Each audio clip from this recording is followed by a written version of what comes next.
Nous, on est riches parce qu'on est en train d'appauvrir l'Afrique, de nouveau, l'Amérique latine, l'Asie. Nous sommes nous les responsables de ces millions de morts.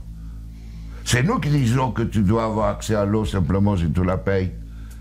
Que je t'amènerai l'eau si je suis rentable. En Afrique, c'est nous, c'est pas eux. Eux, ils étaient capables de le faire en communauté. Et donc, à l'heure actuelle, il faut se dire que les guerres qu'on est en train de faire, c'est quoi? C'est parce qu'ils nous ont attaqués. Qui? Quand Sarkozy a bombardé la Libye, aucun Libyen n'avait attaqué la France. La France n'avait pas été bombardée par personne.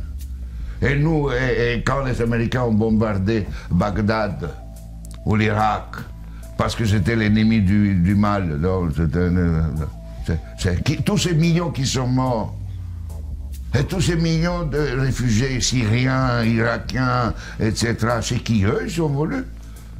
Et nous, on a le courage après de dire, je vais t'aider pour rester chez toi.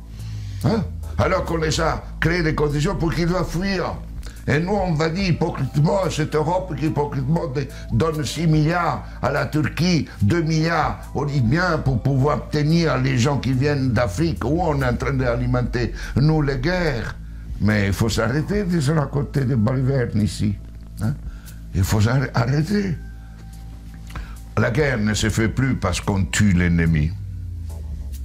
La guerre est devenue, grâce à la technologisation, elle était aussi d'avant, mais elle est devenue une activité économique la plus rentable après l'industrie pharmaceutique et l'industrie informatique. On fait la guerre parce que c'est rentable. Et malheureusement, si nous ne changeons pas nos dirigeants, et nous-mêmes, hein, dans le sens pas individuellement, mais les systèmes de valeurs fondamentaux, la sécurité nationale qui explique la guerre, la souveraineté nationale, l'appropriation privée du vivant, etc. Tout ça, on fera la guerre. On fera la guerre, pourquoi? Parce que pour cela, deviendra une activité de plus en plus rentable. D'ici quelques années, si vous éliminez la guerre, le PIB mondial chutera, d'après le système dominant. Et ne chutera pas si on est dans ce autre système. Au contraire, la guerre, la disparition de la guerre sera une source de richesse. Mais c'est pour cela que les dominants à l'heure actuelle ne veulent pas réduire les armements, ne veulent pas réduire les occasions de guerre. Parce qu'imaginez-vous la France sans la guerre. Que serait comme économie? Imaginez-vous les États-Unis sans guerre, deviendraient des pauvres, des économies pauvres. Donc aujourd'hui, on est entré dans une phase où on fait la guerre parce que c'est rentable.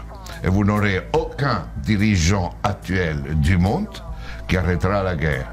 Parce qu'il sera crucifié, parce qu'il sera lapidé, parce qu'il va contre la logique. La guerre fait augmenter le PIB mondial. La guerre permet la croissance économique.